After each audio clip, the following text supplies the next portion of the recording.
सुप्रभात बच्चों। तो संवदिया कहानी में आपको अभी तक यहाँ तक पढ़ाया गया था कि संवदिया बड़ी बहुरिया का संदेश लेकर के उसके मायके की ओर प्रस्थान कर जाता है, गाड़ी में बैठ जाता है और फिर अंत में आपको बताया था कि उसको गाड़ी में बैठे बैठे वही एक पुराने ज़माने का एक गीत जो संवदिया के ऊपर लिखा गया था, लोकगीत था, वो याद आता है। पैया पढ़ूं दाढ़ी धरूं हमारे संवाद ले जाओ रे संवदिया या।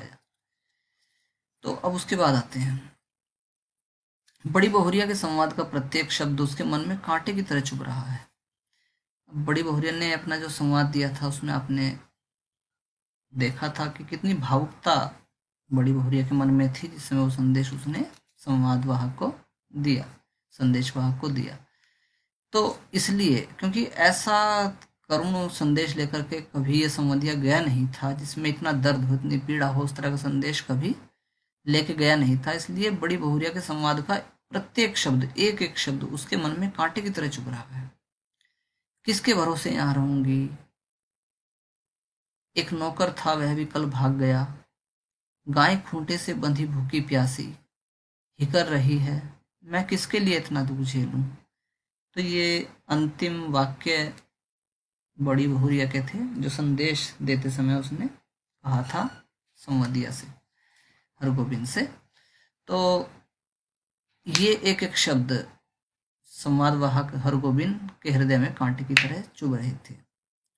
हरगोविंद ने अपने पास बैठे एक यात्री से पूछा, क्योंकि वो इस बस में सवार था, इसलिए एक यात्री से पूछता है, क्यों भाई साहब, थाना बिहीपुर में डाक गाड़ी रुकती है या नहीं, वहां ये डाक गाड़ी रुकती है या नहीं। यात्री ने मानो कुड़कर कहा। लोग अलग अलग तरह के स्वभाव के होते हैं, उसने तो बड़े प्यार से पूछा, लेकिन वो गुस्से में कहता है, थाना बिहीपुर में सभी गाड़ियां रुकती हैं। तो आपको गाड़ियों में अक्सर बच्चों इस तरह का व्यवहार वाला आदमी मिल जाता है, जिससे आप प्यार से बात करेंगे तो थोड़ा सा बिगड़ के बात करता है। तो एक ऐसा चित्रण जो यथार्थ चित्रण है समाज का, वो किया गया है। हरगोविंद ने भांप लिया, यह आदमी चिड़चिड़े स्वभाव का है। वो तो तजुर्बेकार था हरगोविंद, तो समझ गया, अच्छा ठीक है बेटे, मुझे पता है तो किस टाइप का है, इससे कोई बातचीत नहीं जमेगी, यानी इससे आगे की बातचीत जारी नहीं रखी जा सकती। वह फिर बड़ी बहुरिया के संवाद को मन ही मन दोहराने लगा, क्या क्या कहा था, क्योंकि वही शब्द उसको जाके उसके माँ के सामने बोलने थे। लेकिन संवाद सुनाते समय वह अपने कलेजे को कैसे संभाल सकेगा। बड़ी बहुरिया संवाद कहते समय जहां जहां रोई वहां वहां वह भी रोएगा, क्योंकि आपको बताया गया था कि संदेशवाहक जो होता है, संवादी जो होता है, वो उस संदेश को उसी अंदाज में, उसी टोन में, उसी लहजे में बोलता है जिस लहजे में वो संदेश भेजने वाले ने वो बात कही थी। तो वो सोचता जा रहा है कि जहां जहां बड़ी बहुरिया रोई होगी वहां वहां मुझे भी तो रोना है, मैं कैसे इस संदेश को रो के सुनाऊंगा, ये चीज वो सोच रहा है। कटिहार जंक्शन, बिहार में है ये जगह। कटिहार जंक्शन पहुंचकर उसने देखा 15-20 साल में बहुत कुछ बदल गया। अब से 15-20 साल पहले जैसा स्टेशन लगता था अब वैसा नहीं है। अब स्टेशन पर उतरकर किसी से कुछ पूछने की कोई ज़रूरत नहीं है। पहले तो पूछना पड़ता था, बहुत चीज़ें, बहुत सवाल करने पड़ते थे, जानकारियाँ लेनी पड़ती थी, लेकिन अब ऐसा नहीं है। गाड़ी पहुंची और तुरंत भोंपे से आवाज़, लाउड स्पीकर से आवाज़ आने लगी, थाना बिहपुर, खगड़िया और बरौनी जाने वाले यात्री 3 नंबर प्लेटफार्म पर चले जाएं, गाड़ी लगी हुई है। तो पहले तो पूछना पड़ता था थाना बिहपुर कौन सी गाड़ी जाएगी, 2-4-10 जगह पूछना पड़ता था, लेकिन अब इसकी आवश्यकता नहीं है। अपने आप ही जो भोंपे हैं, भोंपे मतलब लाउड स्पीकर है, उनसे अनाउंसमेंट हो रही थी कि जिनको थाना बिहपुर, खगड़िया या बरौनी जाना है वो यात्री कृपया 3 नंबर प्लेटफार्म पर चले जाएं, वहां पर गाड़ी तैयार खड़ी है। हरगोविंद को इस बात की बड़ी खुशी हुई, अरे पहले पूछना पड़ता था, वहां ये तो जमाना बदल गया बिल्कुल। हरगोविंद प्रसन्न हुआ। कटिहार पहुंचने के बाद ही मालूम होता है कि सचमुच सुराज हुआ है। सुराज मतलब अच्छा, राम राज्य आ गया है, अब किसी से पूछने की जरूरत ही नहीं पड़ती। इससे पहले कटिहार पहुंचकर किस गाड़ी में चढ़े और किधर जाएं, इस पूछताछ में ही कितनी बार उसकी गाड़ी छूट जाती थी। ट्रेन ज्यादा देर तो किसी की इंतजार नहीं करती, अपने समय पर छूट जाती है। इससे पहले भी वो थाना बीहपुर कभी गया होगा, लेकिन इस पूछताछ में ही कि कौन सी गाड़ी थाना बीहपुर जाएगी, कटिहार में उसकी अपनी गाड़ी निकल जाती थी। लेकिन अब ऐसा नहीं है, इसलिए उसको लगता है कि सुराज आ गया। सुराज का मतलब रामराज्य आ गया, अच्छा शासन प्रशासन है। तो गाड़ी बदलने के बाद भी फिर बड़ी बहुरिया का करुण मुखड़ा उसकी आंखों के सामने उभर गया। उसने थाना बीरपुर की गाड़ी पकड़ ली और लेकिन वो चेहरा जो था, बड़ा करुणामय चेहरा किसका, बड़ी बहुरिया का, उसकी आंखों के सामने फिर से एक बार उभरने लगा। हरगोबिंद भाई, माँ से कहना। भगवान ने आंखें फेर ली। क्या कह रही थी बड़ी बहुरिया हरगोबिंद से कि मेरे भाई और माँ से कहना जा करके कि भगवान ने भी अब मुझसे आंखें फेर लिया, यानी भगवान भी अब मेरी नहीं सुनता, लेकिन मेरी माँ तो है। किस लिए, किसके लिए मैं बथुआ साग खाकर कब तक जीऊं। तो ये वही शब्द हैं जो बड़ी बहुरिया ने चलते समय किसको कहे थे, हरगोबिंद को कहे थे। तो एक एक शब्द उसके सीने में चुभ रहा है। थाना बिहपुर गाड़ी पहुंची तो हरगोबिंद का जी भारी हो गया। अब वो पहुंच गया उसके गांव में, उसके इलाके में पहुंच गया, लेकिन मन भारी होता चला गया। उसको बड़ा कष्ट था, बड़ा दुख था बड़ी बहुरिया को लेकर के। इसके पहले भी कई भला बुरा संवाद लेकर, किसी के मरने का, किसी के पैदा होने का संवाद लेकर के वो इस गांव में पहले भी आया था। उसके गांव की कई रिश्तेदारियां इस गांव में थी, इसलिए उसका आना जाना इस गांव में लगा रहता था। कभी ऐसा नहीं हुआ उसके पैर गांव की ओर बढ़ ही नहीं रहे थे। ये पहली बार था जब उसके पैर उस तरफ उठ नहीं रहे थे। हालांकि वो कभी कोई मौत का संदेश लेकर भी आया, लेकिन उसके पैर बढ़े चले गए। लेकिन आज के जो संदेश है उसमें और पहले वाले संदेशों में बहुत बड़ा अंतर है, इसलिए उसके पैर उस गांव की ओर बढ़ नहीं रहे थे।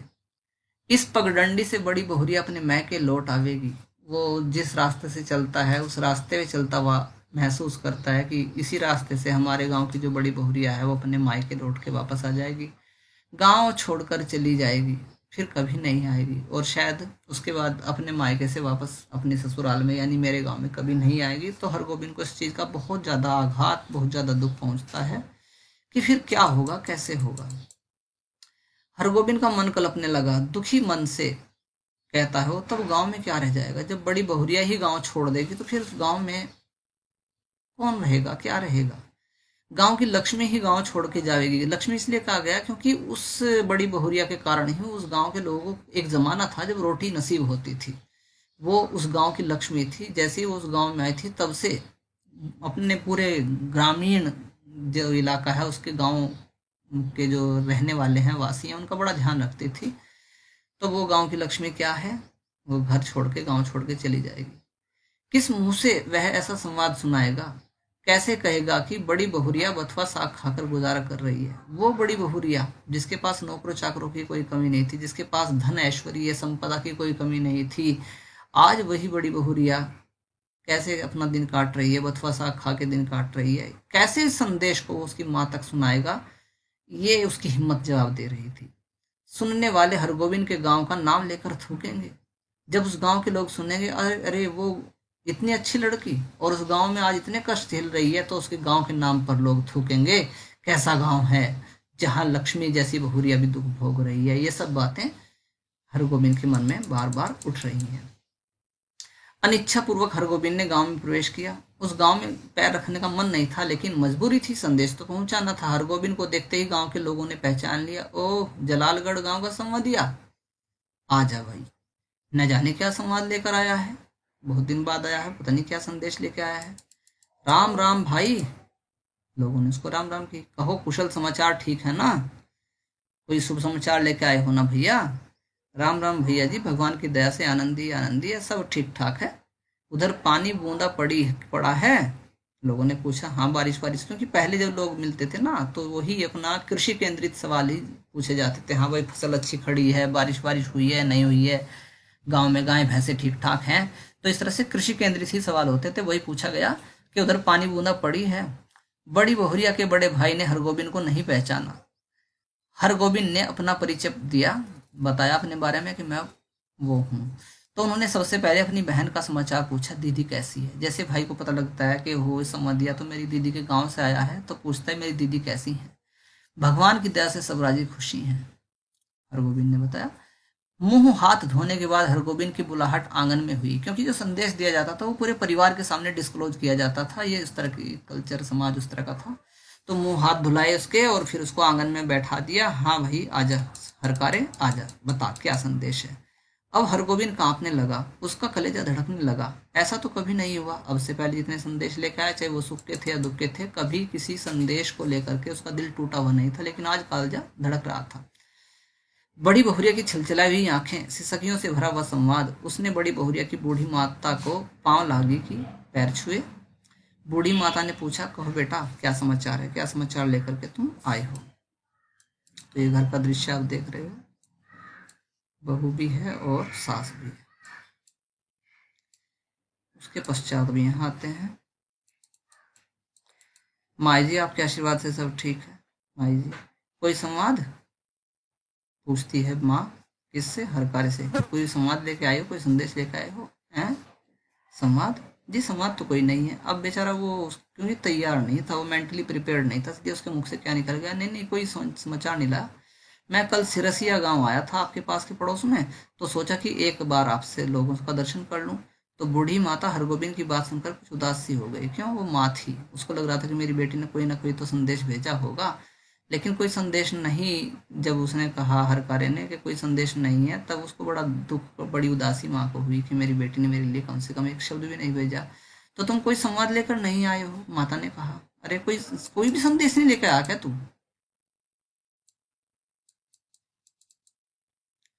जी नहीं, कोई संवाद नहीं। ऐसे बड़ी बोहरिया ने कहा, यदि छुट्टी हुई तो दशहरा के समय गंगा जी के मेले में आकर माँ से भेंट मुलाकात कर जाऊंगी। लेकिन इतना जरूर कहा था आपकी बेटी ने चलते समय कि जब छुट्टी उट्टी होंगी ना तो माँ से मिलने जरूर जाऊंगी गंगा मेले के दौरान। बूढ़ी माता चुप रही क्योंकि इतने से उसका दिल नहीं भरा। हरगोबिंद बोला, छुट्टी कैसे मिले, सारी गृहस्थी की बड़ी बोहरिया के ऊपर ही है। सारा कुछ भार परिवार का अब उसके ऊपर तो है, लेकिन उसको इसलिए काम से फुर्सत नहीं मिलती। बूढ़ी माता बोली, मैं तो बबुआ से कह रही थी, लड़के से कह रही थी कि जाकर दीदी को लिवा लाओ, यहीं रहेगी। वहां अब क्या रह गया है? जमीन जायदाद तो सब चली गई है, तीनों देवर अब शहर में जाकर बस गए हैं, कोई खोज खबर भी नहीं लेता। मेरी बेटी अकेली है वहां। तो माँ का ये दर्द किसके सामने आता है? हरगोबिंद के सामने आता है। लेकिन वो सच्चाई नहीं बताता कि वो वहां किस लिए आया। नहीं माई जी, जमीन जायदाद अभी भी कुछ कम नहीं है। अरे भले ही चली गई है, लेकिन अभी कुछ कमी थोड़ी है उस घर में। इतना पुराना रईस घर है, वही बहुत है जो इतनी बच गई है। टूट भी गई है तो आखिर बड़ी हवेली ही सवांग नहीं है, ये बात ठीक है। वो उस तरह की जो बात पहले थी वो वैसी नहीं रही, ये बात तो सच है। मगर बड़ी बहुरिया का तो सारा गांव ही परिवार है, सब चले गए हैं, कोई बात नहीं है। गांव तो वहाँ है, हमारा गांव है, वहाँ गांव वाले हैं, और हमारा गांव को ही वो अपना परिवार मानती है। हमारे गांव की लक्ष्मी है बड़ी बहुरिया, आपकी बेटी जो है ना वो हमारे गांव की लक्ष्मी है। गांव की लक्ष्मी गांव को छोड़कर शहर कैसे जाएगी? अगर वो शहर चली गई तो गांव में से संपन्नता ही चली जाएगी। यूं देवर लोग हर बार आकर ले जाने की जिद करते हैं। और यहाँ भी उसने झूठ बोला कि वो बड़ा ध्यान रखते हैं देवर उसका। वो कई बार आए और उसको ले जाने की जिद करी। तो बूढ़ी माता ने अपने हाथ हरगोबिंद को जलपान ला कर दिया, कहा लो बेटा थोड़ा जलपान कर लो। तो जलपान करते समय हरगोबिंद को लगा बड़ी बहुरिया दालान में बैठी उसकी राह देख रही है, भूखी प्यासी। रात में भोजन करते समय भी बड़ी बहुरिया मानो सामने आकर बैठ गई। कर्ज उधार अब कोई देता ही नहीं, ये बात कह रही है। एक पेट तो कुत्ता भी पाल लेता है, लेकिन मैं तो कुत्ते से बदतर हो गई हूँ। माँ से कहना, ये सारी चीजें उसके मन में एक एक बात आती हैं। हरगोबिंद ने थाली की और देखा, दाल भी है, भात भी है, 3 किस्म की सब्जी है, घी है, पापड़ है, अचार है। किसकी थाली में? हरगोबिंद की थाली में। बड़ी बहुरिया बथुआ साग खाकर उबाल उबाल खा रही होगी उधर। तो ये सब चीजें वो याद करे। तो उधर उसको तो इतना कुछ खाने को मिल रहा है, बड़ी बहुरिया बथुआ साग खा रही है। इस विचार से बूढ़ी माता ने कहा, क्यों बबुआ खाते क्यों नहीं, क्यों नहीं खा रहे हो? तो कहता है हरगोबिंद, माँ जी पेट भर गया, जलपान जो कर लिया था, इतना अच्छा आपने जलपान कराया, रिफ्रेशमेंट दिया। अरे जवान आदमी तो 5 बार जलपान करके भी एक थाल भात खाता है, खाता क्यों नहीं? तो ले खा। खूब खातिरदारी हुई हरगोबिंद की, लेकिन वो इसलिए नहीं खा पा रहा था क्योंकि उधर उसको याद आ रही थी किसकी? बड़ी बहुरिया की, जिसको खाने को कुछ भी नहीं मिलता था। संवदिया डटकर खाता है और फिर अफर कर सोता है, किंतु हरगोबिंद को नींद नहीं आ रही है। यह उसने क्या किया, क्या कर दिया? वह किस लिए आया था? वह झूठ क्यों बोला? तो ये सारे प्रश्न उसके मन में कौंधने लगे हैं।